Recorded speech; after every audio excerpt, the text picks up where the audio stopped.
তখন ছিল এক গভীর রাত। খা খা করা তারাপীঠ মহাশ্মশানের দূর দূরান্তে শিয়াল কুকুরের ডাক ছাড়া কিছু আর শোনা যায় না। শ্রী গুরু বামদেবের পণ্যকুটিরটি এই মহাশ্মশানেরই এক পাশে। দিনখানেক হলো এক মহা সৌভাগ্যবান মাতৃ সাধক যোগেশ ব্রহ্মচারী তারাপীঠ ভৈরবের সর্বক্ষণের সঙ্গী হিসেবে আছেন। এই গভীর রাতে বামদেব যোগনিদ্রায় তন্ময় হয়ে বসে আছেন। হঠাৎই যোগেশ ব্রহ্মচারীর ঘুম ভেঙে যাওয়ায় তিনি উঠে বসলেন। ঠিক সেই সময় বামদেবও যোগনিদ্রা থেকে বেরিয়ে এসে চোখ মেলে চাইলেন ও যোগেশ ব্রহ্মচারীকে বললেন, বাবা চুপ করে বসে থাকো, আস্তে আস্তে ধ্যানত চিত্তে তন্ময় হয়ে যাও। তন্ময় হলেই শুনতে পাবে আকাশ বাতাসের মধ্যে এক অদৃশ্য ধ্বনি বিরাজমান। এই ধ্বনি আকাশ বাতাস সব জুড়ে রয়েছে, সেই ধ্বনি তোমারও মধ্যে আছে, তার সাথে মিলে যাও, তন্ময় হও বাবা, ধ্যানত তন্ময় হও। কি আশ্চর্য ঘটনা! শ্রীগুরু বামদেবের কথা মতন বেশ কিছুক্ষণ ধ্যানত চুপ করে থাকতে থাকতে যোগেশ ব্রহ্মচারীর মধ্যে তন্ময়তা আসতে শুরু করলো। চারদিক গভীর রাতে আবৃত ও নিস্তব্ধ প্রকৃতি,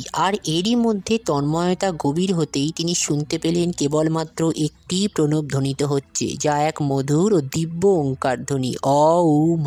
তার অন্তরের ধ্যানের দ্বারা তন্ময়তা যত প্রবল হচ্ছে, তিনি সেই প্রণব ধ্বনিতে ততই শুনতে পাচ্ছেন আকাশে বাতাসে চারদিকে সেই ধ্বনি এক নাদ থেকে উঠে আসছে ও তারপর আকাশে বাতাসে এসে ছড়িয়ে পড়ছে। এরকম একইভাবে কতক্ষণ সেই প্রণব ধ্বনির দিব্য তরঙ্গে ভেসেছিলেন সাধক যোগেশ ব্রহ্মচারী তা তার খেয়াল নেই। এরপর এক সময় গভীর রাত পেরিয়ে ভোর হলো, মহাপ্রকৃতি জেগে উঠল, আস্তে আস্তে জনজীবনের মধ্যে প্রাণ চাঞ্চল্য শুরু হলো, আর মধুর পবিত্র অমৃতময় প্রণবধ্বনিও ঊর্ধ্ব আকাশে মিলিয়ে গেল। সেই তন্ময়তার সমাধি থেকে ধীরে ধীরে জাগ্রত হলেন সিদ্ধ পুরুষগণ। তাদের স্থূল সূক্ষ্ম দেহের মাঝে যে অমৃত আত্মা প্রণবধ্বনির মাধ্যমে পরমাত্মার সাথে যুক্ত হয়েছিলেন, সেই আবার পুনরায় বিচ্ছিন্ন হয়ে দেহবোধে ফিরে এলেন। শ্রীগুরু বামদেব এই তন্ময় কথাটির উপর খুব বিশেষ জোর দেন। তিনি সর্বদা ভক্তগণকে তনুধ্বনিতে ময় হয়ে যেতে বলতেন, অর্থাৎ নিজের মধ্যে নিজেকেই ডুবে যেতে বলতেন। বামদেব ঠাকুর এও বলেছেন, যে আধারে যে জপ ভালো লাগে সর্বদা সেই রূপের ধ্যান করতে ও সাথে সেই রূপের নাম জপ করতে। বামদেব বাবা সাধক শিষ্য